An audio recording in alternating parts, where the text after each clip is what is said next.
It's Chevo TV. When Jesus follows you everywhere.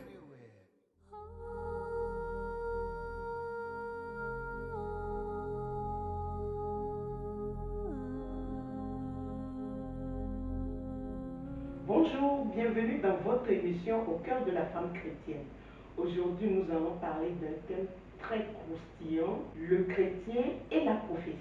Je suis avec deux éminents hommes de Dieu sur ce plateau dont je vais vous présenter le docteur missionnaire Magloire Agbeplé, fondateur de la mission chrétienne Christ chez vous. Bonne arrivée, docteur. Bonjour madame, merci. Vous allez bien? Je vais bien. Nous allons très bien aussi. Merci de nous accueillir sur ce plateau. Je vous en prie. Soyez les bienvenus. Merci. Et mon deuxième invité, il est toujours avec nous, ça fait déjà apparemment un mois, le pasteur missionnaire Aristide Poyoti de l'église ministère international du Saint-Esprit. Bonne année, pasteur. Merci, Jatatis. Bonjour. Bonjour. Comment est les activités? Ça va bien. Voilà, Dieu. Et le ministère? On rend grâce. Ah, ok. Bonne arrivée sur ce plateau. Merci. Aujourd'hui, nous allons parler du chrétien et la prophétie. J'aimerais vous poser la question sans plus tarder pour gagner le temps. Qu'est-ce qu'un prophète? Qui peut-on appeler un prophète? Et la parole à pasteur Aristide en premier. Merci.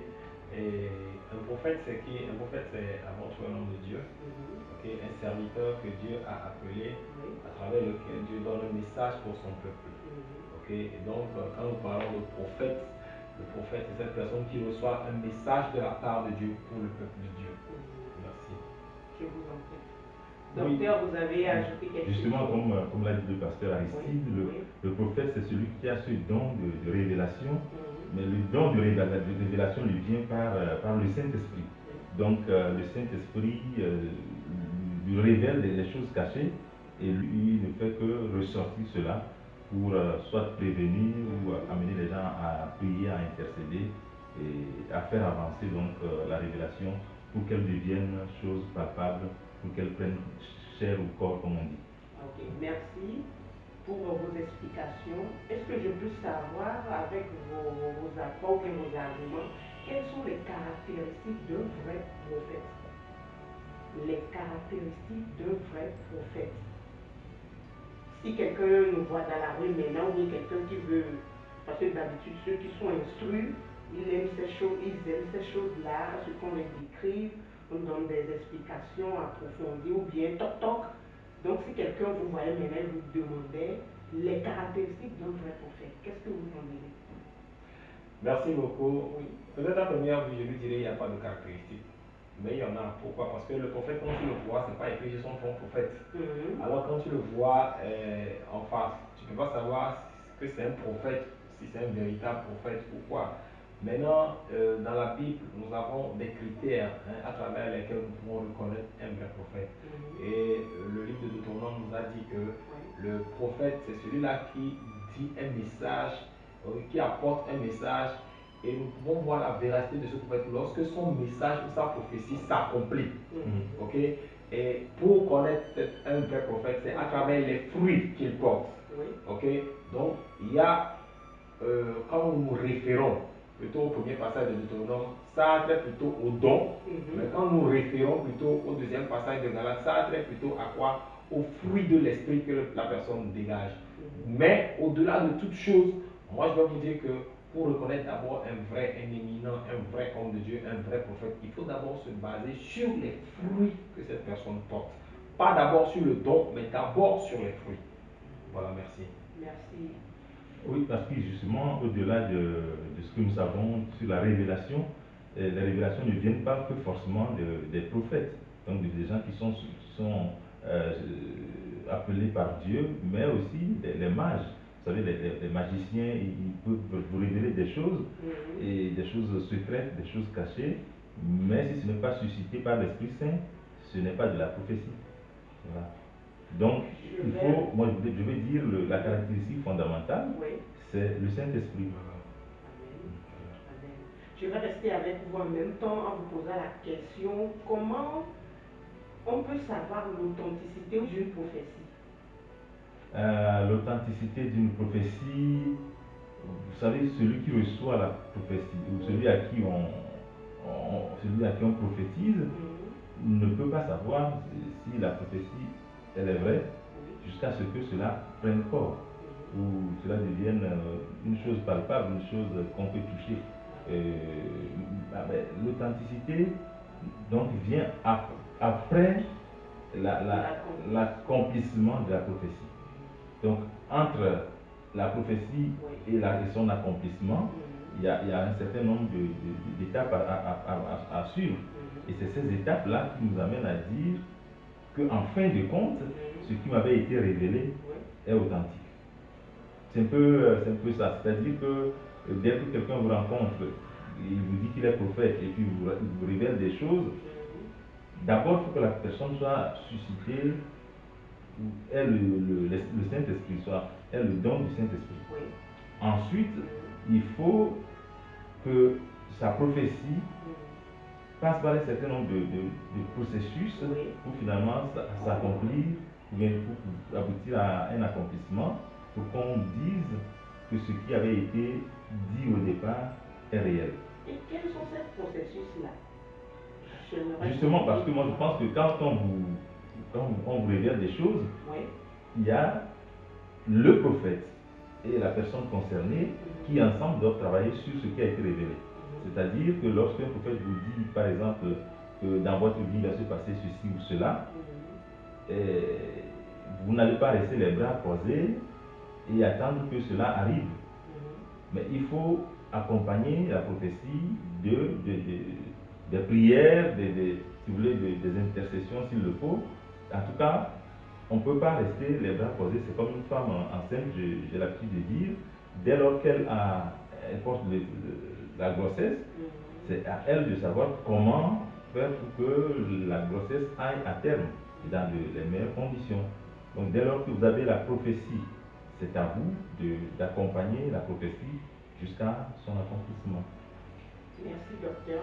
Pasteur, est-ce que vous avez quelque chose à y ajouter? Oui, pour ajouter ce que le docteur vient de dire, il faut dire que la prophétie, en fait, quand elle vient pour des objectifs précis. La prophétie, elle vient des fois, c'est pour prévenir le peuple par rapport à quelque chose qui va arriver. Et donc, celui à qui cette parole-là est destinée pour lui signifier que voici dans tel nombre de temps, quelque chose va arriver. Ça veut dire que Dieu demande à cette personne de se préparer par rapport à ce qui va arriver. Ça peut être une bonne nouvelle, ça peut être une mauvaise nouvelle. Au cas où c'est une bonne nouvelle, il faudra amener la bonne nouvelle à arriver à terme. Je prends l'exemple de Marie qui a reçu la visite de l'ange. C'était une prophétie que l'ange est venu lui donner. Mais elle a reçu la prophétie, elle a accepté d'abord, elle a eu foi en cette prophétie. Et nous avons vu que tout le temps que Marie a, la Bible dit qu'elle gardait ces choses en son cœur. Elle a gardé ces choses. Elle n'est pas sortie pour dire aux gens, regardez, moi là, c'est fini ça. Je vais devenir femme de Jésus. Je vais devenir mère du Sauveur. Je vais devenir. Non, elle n'a pas fait ça. Maintenant, des fois, ça vient sous forme de mauvaises nouvelles pour prévenir le peuple. Alors, quand la prophétie vient sous forme de mauvaises nouvelles pour prévenir le peuple, c'est pour que le peuple travaille à ce que la mauvaise nouvelle ou bien l'incident ou le malheur qui va arriver ne s'abatte pas sur le peuple. Et je prends l'exemple du prophète Jonas, qui a eu la mission d'aller à Ninive. Pourquoi? Pour prévenir le peuple du malheur. Mais Jonas, il avait refusé. Mais au final, il a accepté. S'il n'avait pas fait, le malheur allait en fait s'abattre sur la nation. Et quand nous recevons une parole de l'Éternel par rapport à une certaine situation, c'est à nous de travailler par rapport à l'accomplissement ou non de cette prophétie. Et de l'autre côté encore, la prophétie, des fois, elle vient pour nous montrer la voie. Dans certaines situations, elle vient pour nous montrer la voie à suivre. Comment est-ce que je fais? Qu'est-ce que je fais par rapport à telle situation? Et regarde par exemple, quand Dieu a envoyé Moïse vers l'Égypte, vers le Pharaon, il lui a donné une certaine mission. Moïse est parti là-bas en tant que prophète de l'Éternel pour apporter un message, et pour sortir le peuple d'une certaine situation. Et Dieu avait donné à Moïse des recommandations pour lui permettre de pouvoir réussir en fait sa mission. Donc des fois la prophétie elle vient pour nous canaliser, Oui. marcher comme ça. Mm. Parce que Moïse a dit, si je vais, comment ils sauront que c'est toi qui m'as envoyé? Oui. Il a dit, quand tu iras, dis-leur que c'est je suis qui t'envoie. Mm. Ok? Dieu lui a demandé, tu as quoi? Il dit le bâton, dépose-le. Moïse ne savait pas qu'il avait cette force-là. Mais Mm. Dieu vient de révéler en fait à Moïse une puissance qu'il avait en lui qu'il n'a jamais expérimentée. Donc, fort de ses acquis, Moïse est allé. Oui. Ok?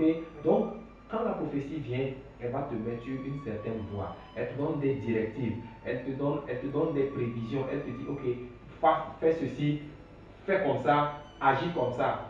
Et donc, maintenant, pour savoir si c'est réellement authentique, c'est après l'accomplissement des choses que tu pourras savoir. Ok? Oui. Maintenant, moi, ce que je veux que nous comprenions, ce n'est pas parce que la prophétie ou bien le message que cette telle personne m'a donné s'est accompli que cela est forcément un message venant de la parole de Dieu. Pardon, redites. Ouais, je vais le redire. Oui. Ce n'est pas parce que X personne m'a rencontré en cours de route, m'a dit, tu sais, tu as un bel avenir, tu as ceci, tu as ceci, tu as ceci, ou bien tu pourras faire ceci, ceci, ceci, va faire ceci, et je fais, ça marche, que cette personne-là est un envoyé de Dieu ou un prophète. Ok? Il faudra bien que nos internautes, nos auditeurs comprennent bien ce que c'est. Pas parce que la personne est venue te dire que ceci va arriver et la chose est arrivée que tu vas dire que c'est un prophète. Non. Ok? Oui. Le docteur l'a si bien dit. Il faut d'abord que la personne soit conduite par l'Esprit de Dieu. Parce que le don de prophétie, c'est le Saint-Esprit qui le donne. Il y a des gens qui opèrent avec des esprits de python. Et ils pensent qu'ils sont des prophètes. Non, je suis désolé, ce ne sont pas des prophètes.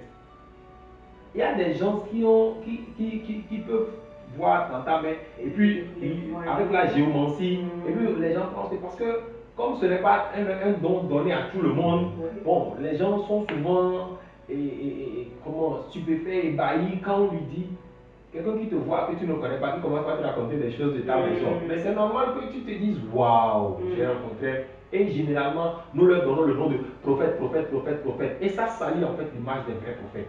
Donc il faudra que nous comprenions que ce n'est pas parce que telle personne m'a dit ceci, ça s'est accompli, qu'il est forcément prophète.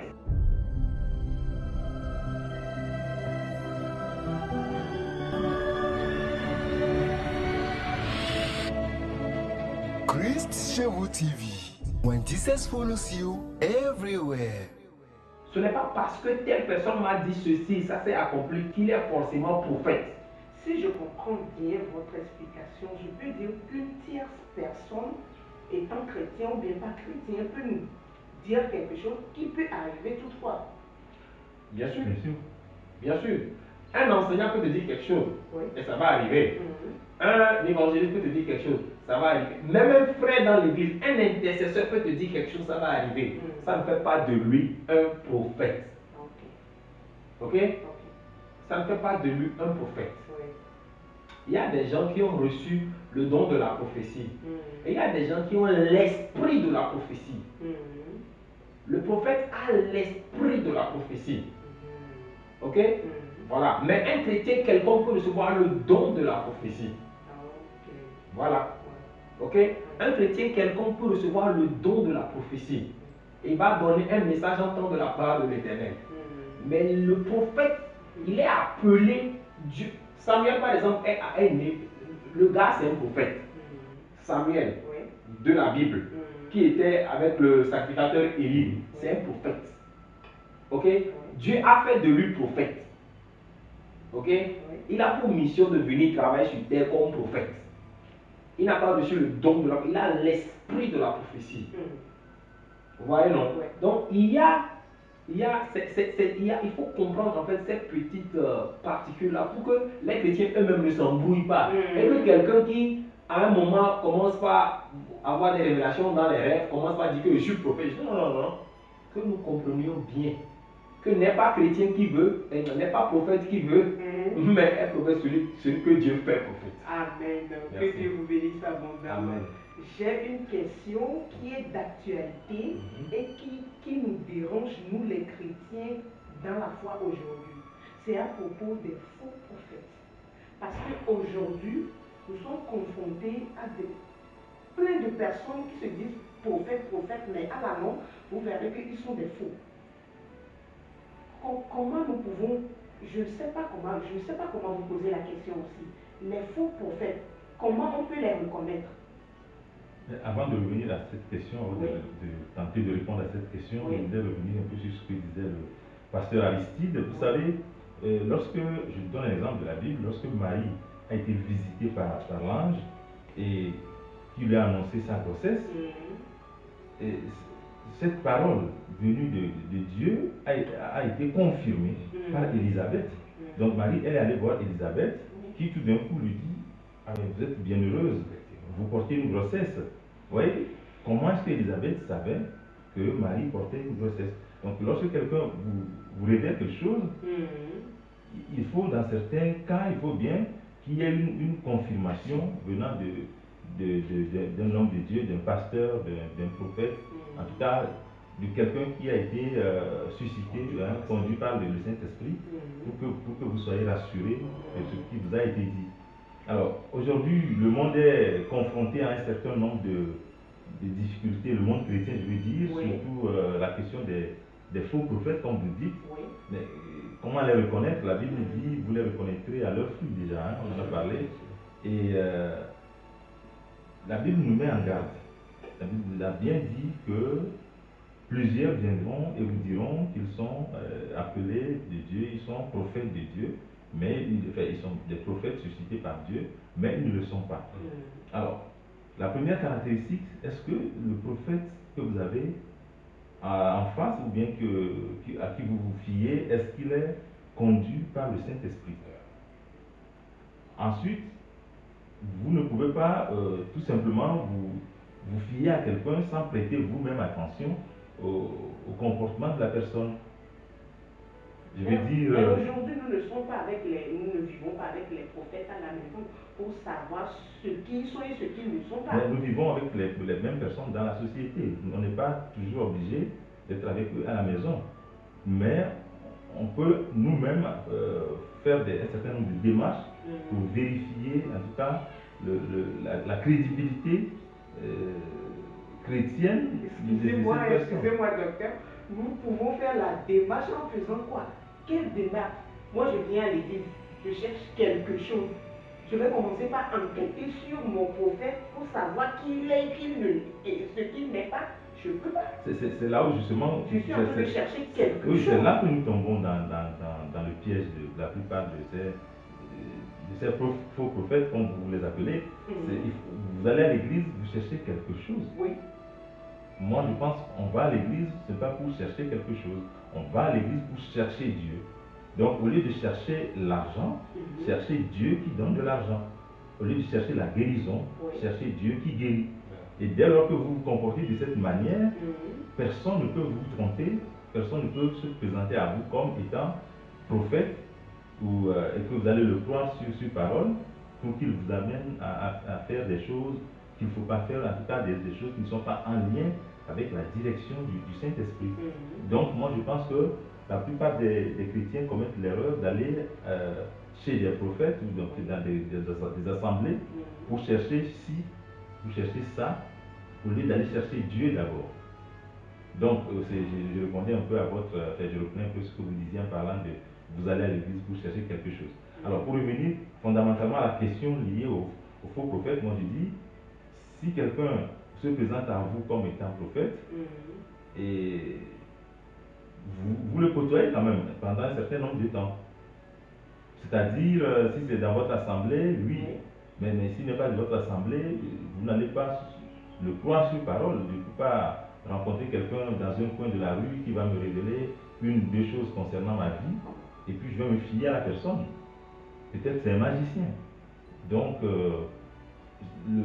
la responsabilité revient au chrétien lui-même si vous voulez, je n'aime pas trop employer ce terme, d'enquêter un peu autour du prophète. Ce mot enquêter me titille un peu parce que je suis un chrétien, je viens à l'église, je viens pour adorer, j'ai un prophète chez moi à l'église, mais je ne peux pas aller enquêter sur la personne pour savoir qui il est et ce qu'il fait ou bien ce qu'il ne fait pas. C'est à Dieu de révéler si la personne est faux. Est-ce que nous avons droit à enquêter sur les prophètes? Je crois que, oui. Ce que le docteur dit, c'est assez pertinent. Maintenant, comme tu le dis, oui. Comment je fais pour savoir si la personne, elle est un véritable envoyé de Dieu ou pas? Oui. C'est simple. Je vais dans la force de Dieu. Oui. Je vais dans la présence de Dieu. Seigneur, où est-ce que tu m'amènes? Révèle-moi si là où je suis à la bonne place. Vous savez, excusez-moi de le dire,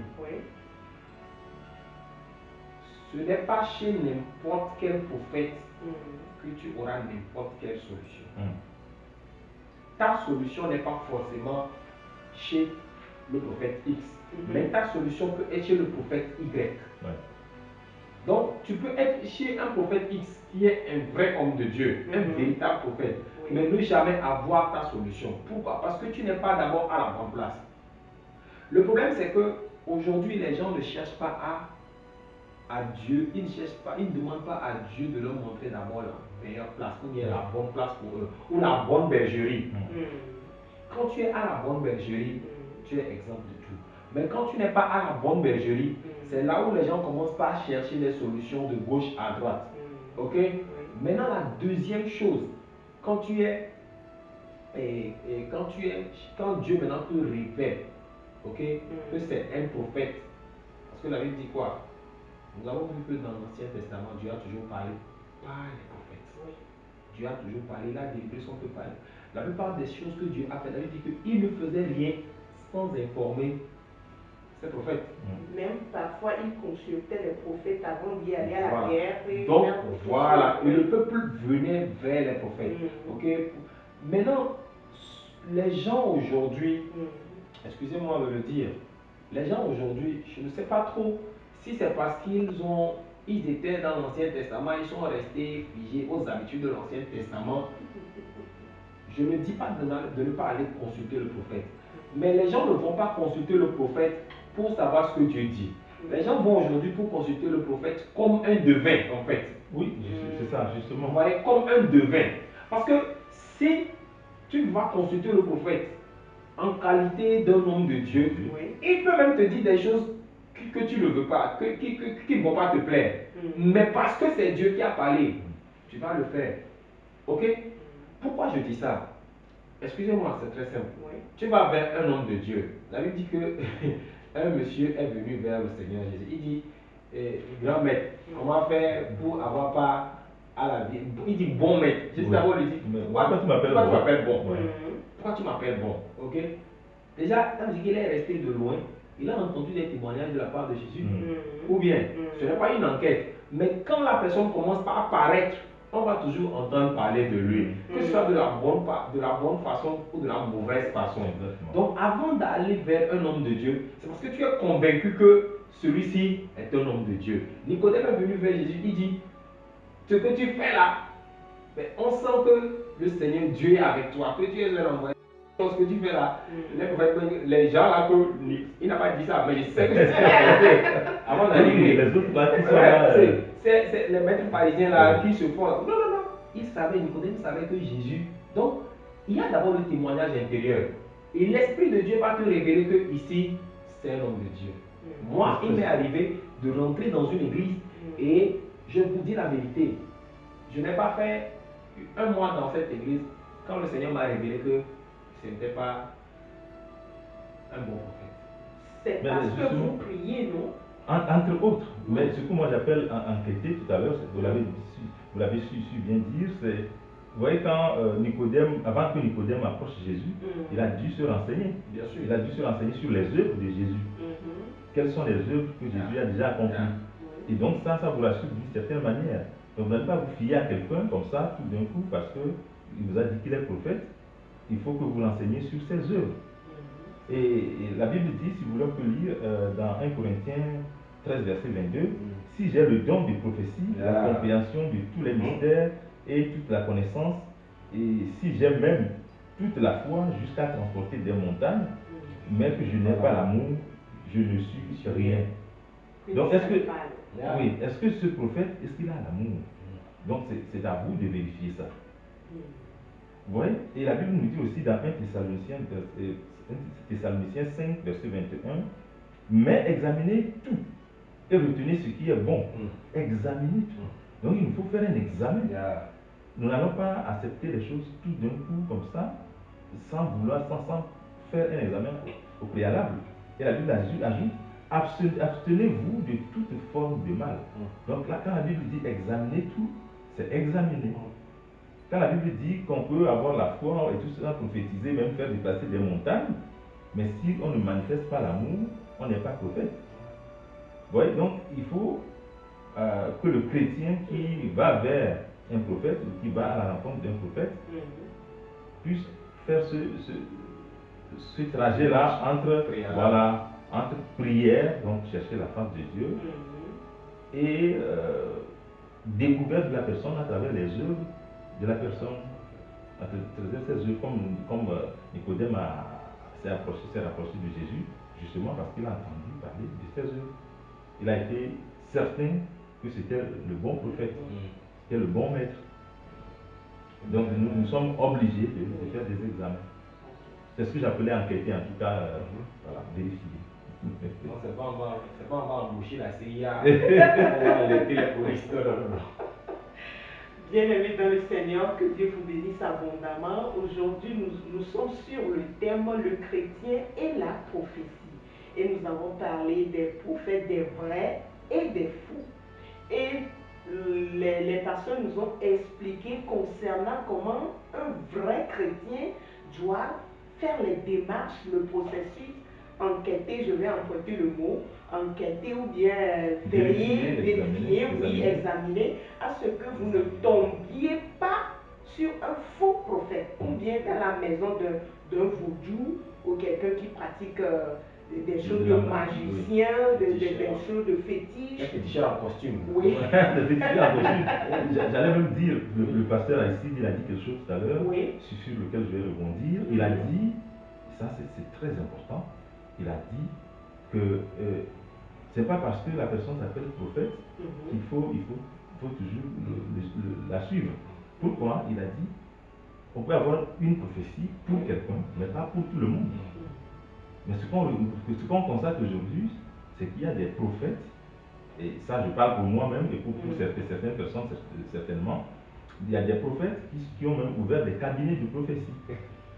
Donc, toute personne qui vient les consulter, lui, il a une révélation pour ces gens. Moi, je trouve que c'est aberrant quand même. C'est-à-dire que si vous avez un cabinet, vous n'êtes pas médecin. Bon, si vous êtes médecin, si vous êtes dentiste, bon, vous avez voilà, mais quand vous êtes prophète et vous avez un cabinet, vous ne pouvez pas avoir une révélation pour tous ceux qui viennent vous voir. Et si Dieu se révèle à cette personne, bien le prophète, et il voyait toute personne qui venait à lui, il voyait quelque chose. Est-ce qu'on pourrait dire que c'est un faux? Non, mais c'est quand même assez curieux que le prophète qui se met dans son coin, qui attend les gens, d'abord qui fait beaucoup de publicité, beaucoup de bruit, moi je vais le dire, et donc qui fait venir des gens à lui, c'est curieux qu'il décèle, en tout cas qu'il ait des révélations sur toute personne qui met pied dans son cabinet. C'est assez curieux. Donc moi, je pense qu'il peut avoir des révélations pour une personne, ou deux, mais pas pour l'ensemble du monde entier, parce qu'on a l'impression que ceux-là qui nous invitent à venir les consulter, ils sont prêts à nous révéler, à nous tous, quelque chose. Mais il peut s'avérer que la Bible nous et c'est là, que beaucoup sont déçus parce que ils y vont en grand nombre et se rendent compte qu'ils n'ont reçu rien de la part du prophète. Mais entre-temps, on leur aurait demandé de faire tel ou tel sacrifice déjà, sacrifice d'argent ou je ne sais pas quoi, du matériel, et ils vont le faire parce qu'ils s'attendent à quelque chose en retour qu'ils n'ont pas. Donc ils sont déçus. Donc je veux dire, la prophétie vient, oui, on peut avoir des révélations pour une personne, pour une autre personne, etc., mais pas pour le monde entier quand même. Parce que vous êtes d'accord avec ça? Je vais donner, je vais toucher un aspect de ce que le docteur vient de dire. Vous savez, comme on a l'habitude de le savoir, Dieu il est partout. Omnipotent, omniscient. Mais il ne se manifeste pas partout. Ça veut dire que c'est parce que Dieu s'est manifesté pour toi dans ce studio que Dieu forcément va se manifester pour moi dans le même studio. C'est pourquoi au départ je vous avais parlé de prophètes X et Y.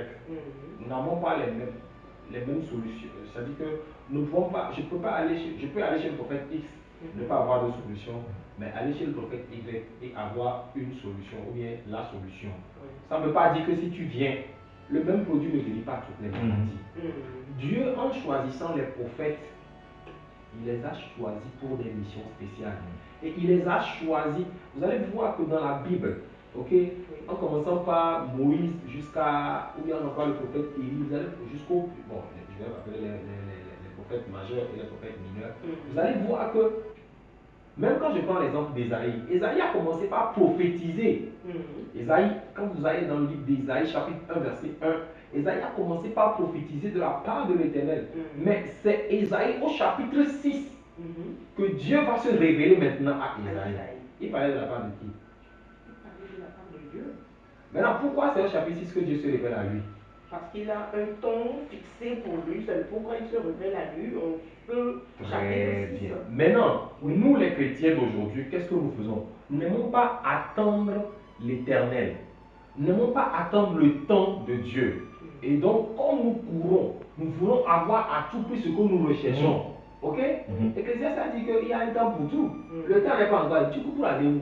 Donc, si tu cours, tu vas forcément tomber dans les mains des gens qui vont.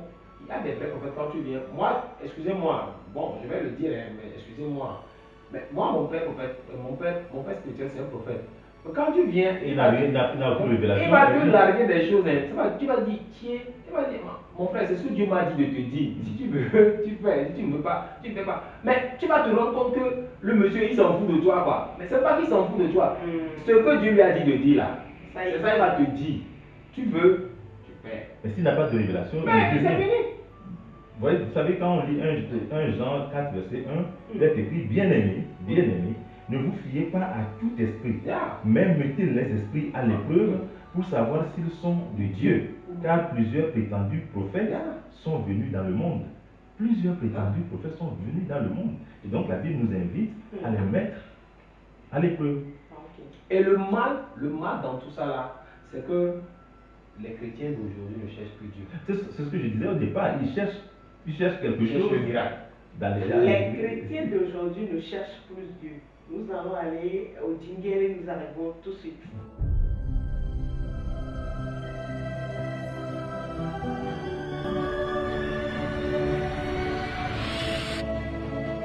Christ chez vous TV. When Jesus follows you everywhere. Bienvenue sur le plateau. Nous sommes en train de parler du thème le chrétien et la prophétie. Et j'étais avec le prof Agbéplé qui nous lisait le verset 1 Jean 4, verset 1. Justement, je disais que en termes de prophétie, il faut examiner les choses. Il faut mettre les gens un peu à l'épreuve aussi. Ce n'est pas moi qui le dis. Dans la Bible, il est écrit dans 1 Jean 4, verset 1. Bien-aimés, ne vous fiez pas à tout esprit, mais mettez les esprits à l'épreuve pour savoir s'ils sont de Dieu. Car plusieurs prétendus prophètes sont venus dans le monde. Donc, il est clair que la Bible nous demande à nous, chrétiens, de mettre les esprits à l'épreuve. Ce n'est pas nous qui, de notre propre volonté, essayons de mettre les gens à l'épreuve, mais dès lors que quelqu'un te révèle quelque chose, il faut examiner la chose et vérifier pour voir si c'est de Dieu ou c'est de l'homme. Vous voyez, moi, une fois, j'ai été confronté à une situation comme ça. Je devais faire un voyage d'une ville à une autre. Et puis, ce matin, quand je me suis levé, j'étais assez froid. Je devais partir de Lyon pour Rome. Je me suis dit, bon, finalement, ce voyage, je veux bien l'annuler. Pourquoi? Parce que je ne trouvais pas trop important de faire ce voyage. Et puis, j'étais un peu froid. Et puis subitement, je suivais un homme de Dieu sur UMC TV, je ne fais pas la publicité bien sûr, mais tellement il parlait, il expliquait des choses, et puis il a commencé à dire, toi qui me regardes actuellement, je sais que tu prépares un voyage, tu dois partir d'une ville à une autre, Mais tu hésites, pourquoi tu hésites? Lève-toi, fais ta valise, va vers la ville où tu devrais aller, tu vas voir tu vas voir, tu vas rencontrer des gens, etc. J'étais surpris, c'est comme s'il me parlait directement. Et rapidement, je suis allé faire ma valise, et puis j'ai pris mon train, et je suis allé à Rome. Mais à Rome, j'ai rencontré des gens merveilleux. Et j'ai tissé des relations qui m'ont grandi, qui m'ont promu dans ma profession. Voyez-vous, donc, quelquefois, dès que j'ai écouté cette prophétie, je me suis dit, ça c'est de moi qu'il s'agit. Oui. Parce qu'effectivement, en tout Vous cas, avez examiné. j'ai examiné, Oui. parce que je me suis dit, oui, mais justement ce matin, j'ai un voyage à faire. Ensuite, j'ai commencé à être froid vis-à-vis de ce voyage. Voilà. Et quand il a parlé de cette façon, j'ai fait mon voyage, et puis ça m'a ouvert des portes. Donc, je ne connaissais pas l'homme de Dieu en question. Lui, en tout cas, il était sur Internet. Il ne savait même pas qui s'adressait à quelqu'un. Mais tellement j'avais eu peur. Je pense qu'il y avait un esprit de Dieu était descendu sur moi. J'ai commencé à trembler. Je me suis dit, bon, c'était effroyable d'ailleurs finalement. Bon, et j'ai fait ma valise, j'ai fait mon voyage. Et vraiment, j'ai fait des rencontres merveilleuses. Donc, Dieu parle et il parle à travers des hommes. Et dans ce cas, je me suis rendu compte que c'était une prophétie assez vraie. Et parce qu'en fin de compte, ce qu'il m'a dit a pris corps. Oui. Cela est devenu réel. Voilà. Donc, c'est un peu mon témoignage. Merci, que Dieu vous bénisse. Pasteur Aristide, vous avez un témoignage, quelque chose pour nous prouver la véracité ou bien l'authenticité de la prophétie, un témoignage que vous avez vécu. J'ai beaucoup d'exemples. Vraiment. Ok, j'ai beaucoup d'exemples parce que je suis dans un ministère prophétique, mais avant d'être intégré à ce ministère prophétique ou bien avant de me connecter à ce ministère prophétique, j'ai fait la rencontre d'un certain prophète dans le temps parce que je cherchais quelque chose. Je courais après quelque chose. Au lieu de chercher Dieu. Voilà, au lieu de chercher Dieu. Bon, mais il faut dire qu'en ce moment, j'étais dans une situation de dépression. Et je me disais que c'est Dieu qui pouvait me sauver. Mais le problème, c'est quoi? Est-ce que nous cherchons Dieu là où il faut le chercher? J'ai entendu parler. Non, je l'ai entendu à la radio. Je l'ai entendu à la radio. Et je me suis dit que c'est comme si lui s'il me parle. Maintenant, je suis allé, j'ai pris rendez-vous, je suis allé pour le rencontrer. Et quand je suis allé pour rencontrer ce prophète, je vais vous dire, ça n'a pas été facile. D'abord, quand je suis arrivé même, et quand le prophète m'a reçu, et après les hostilités, c'est-à-dire les consultations prophétiques, tout ça là, il ne m'a pas fait une certaine révélation, mais il m'a demandé une certaine somme d'argent, ok? Et je lui ai dit que bon, je n'ai pas, il m'a demandé combien, 57 000 et puis quelques pièces là. Bon, je n'ai pas 57 000 et quelques, moi je suis un chômeur agrémenté. Et donc je cherchais du boulot, je voulais en fait une situation stable. Mais on me demande 57 000 et quelques, je n'en avais pas. Bon, après je suis venu le voir et je lui ai posé la question, est-ce que je peux amener 50 000? Parce qu'en temps j'avais négocié 50 000 chez quelqu'un qui m'a fait un chèque. Je lui ai dit, je vais lui amener le chèque. Le monsieur a refusé. Ok, il a refusé. Le prophète a refusé. Oui, il a refusé. Donc, bon, moi je me suis dit, ben ça, est-ce que. Bon, j'ai réfléchi. Mais comme en ce moment, je ne connaissais rien de la spiritualité, au lieu de lire la Bible, au lieu de prier, je courais d'après lui. Bon, bref. Maintenant, après, ce qui m'a fait tiquer, parce que là, j'ai commencé par prier, j'ai dit, mais Seigneur, ça là, c'est un signe que je ne sais pas, mais est-ce que tu es réellement ici? Démontre-moi. Mais un jour, dans cette église, ça n'a pas fait un mois quand je suis arrivé, j'ai entendu l'homme de Dieu dire quelque chose. Qu'est-ce qu'il a dit? Je vais répéter cela pour que les gens comprennent que je ne m'attaque pas au prophète. Je le rappelle que je suis dans un ministère prophétique. L'homme de Dieu là a dit, si quelqu'un de mes fils, c'est-à-dire de ses fils spirituels, des jeunes qui travaillent avec lui, si quelqu'un de mes fils essaie de me trahir, je vais le détruire. Et quand il a fini par dire ça, après, je suis sorti. Un prophète qui dit, je dis bien, je vais répéter. Si quelqu'un de mes fils essaie de me trahir, je vais le détruire. Fin de citation. Et donc, non, ce que je vous dis, c'est aberrant, mais bon. Et j'ai dit, waouh, ça, je ne crois pas que Dieu est ici. Je vous dis la vérité. Je vous dis la vérité. Et j'ai compris que, vous voyez, le fruit de l'amour n'est pas en cette personne. Je te dis que quand il te sort pour te donner des révélations, tu vas dire, lui, c'est un authentique homme de Dieu. Mais le fruit de l'amour n'y était pas. Ça veut dire qu'il y avait un esprit derrière qui travaille avec cette personne. Et c'est justement pour ça que moi je trouve que les chrétiens doivent eux-mêmes prier. C'est-à-dire quand vous rencontrez un prophète, c'est vrai, il peut être un envoyé de Dieu, il peut être un appelé de Dieu, mais vous, votre responsabilité, c'est aussi de prier pour demander à Dieu de vous confirmer ce qu'il vous dit. Quand vous demandez à Dieu de vous présenter la personne, Dieu vous présente la personne. Forcément. Moi, je l'ai expérimenté plusieurs fois. Oh, plusieurs fois. Et Dieu il ne ment pas. Il ne ment pas, Dieu ne ment pas. Parce que, une autre fois, quand j'ai quitté cette église, en ce moment, excusez-moi, je venais de quitter l'église catholique, donc je me cherchais. Je voulais en fait être avec Dieu, mais je ne savais pas dans quelle église être pour pouvoir adorer Dieu. Et donc, je suis retourné parce qu'en ce moment, j'étais avec mon père spirituel, mais lui n'avait pas encore d'église. Vous voyez, donc nous, on était seulement dans les cellules. Donc, les dimanches, bon, il fallait trouver une église où aller. Donc, lui, il allait chez son père spirituel. C'est après que moi, je l'ai rejoint chez son père spirituel. Donc, au départ, moi, je cherchais l'église. Et un jour, je suis allé chez un évangéliste. Et quand je suis allé dans son église, ça n'avait rien à comparer avec l'église du prophète. Laissez-moi vous dire, c'était l'église du prophète, c'est une très belle église, une grosse église. Et quand tu vois les gens, des foules immenses. Ok. Mais ici, chez l'évangéliste, ça n'avait rien à comparer. Mais un jour, je suis assis, je venais dans cette église, j'ai fait au moins 3 fois cette église. Un jour, je suis assis. Et c'est bizarre, j'ai fait la même prière. J'ai fait la même prière, Seigneur, révèle-moi si tu es ici.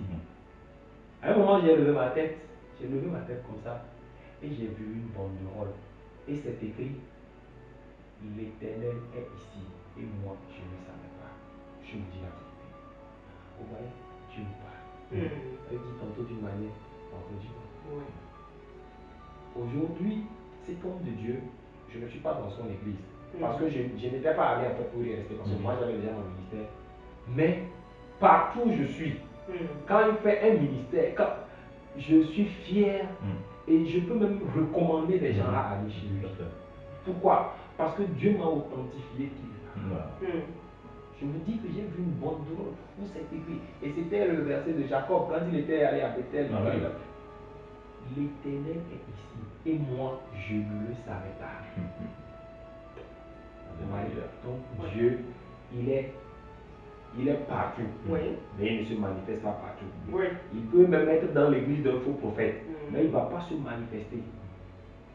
Il ne va pas se manifester. Pourquoi? Parce que son esprit n'est pas invoqué là-bas.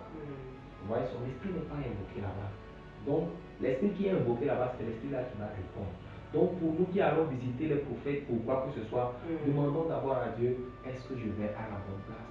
Est-ce que je vais au bon endroit? Et Dieu va te donner la solution, la réponse avant que tu le dises. Et puis la question de la prophétie que les gens essaient de monnayer, c'est important de revenir sur cette question pour dire que monnayer la prophétie, bon, mon avis, c'est assez curieux.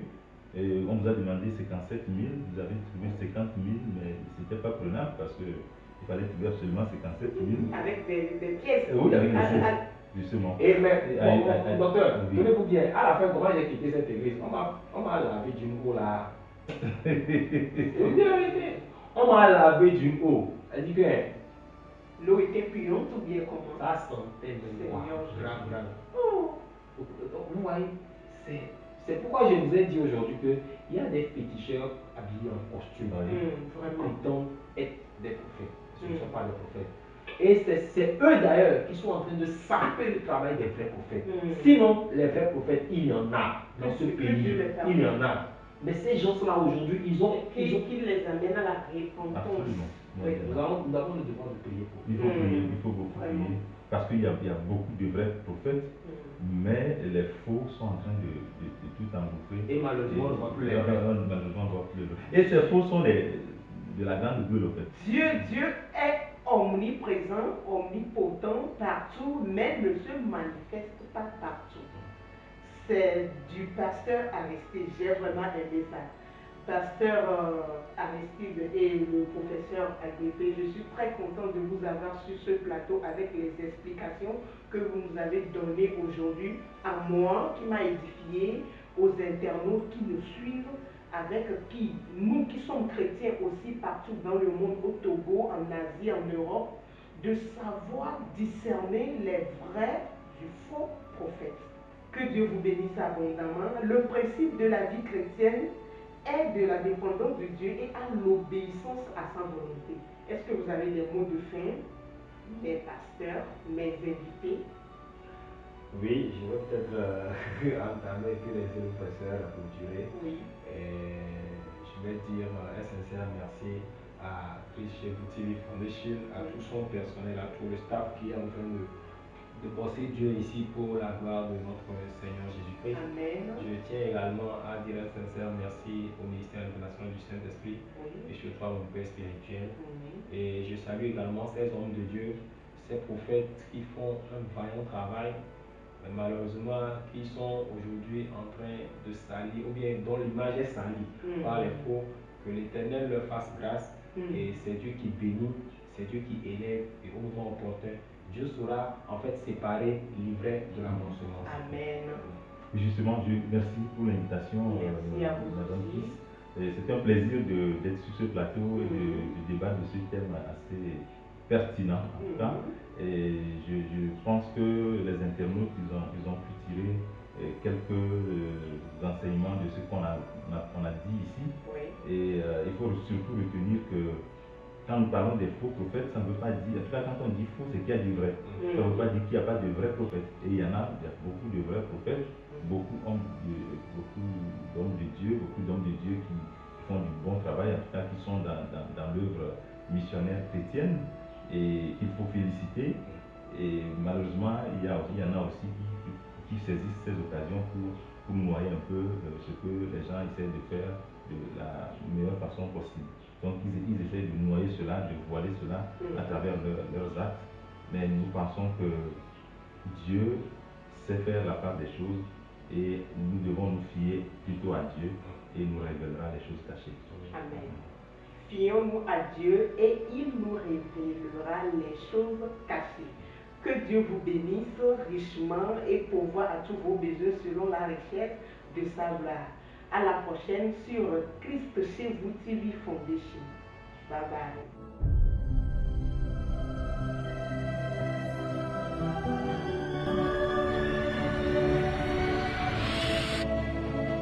Christ Chevu TV. When Jesus follows you everywhere.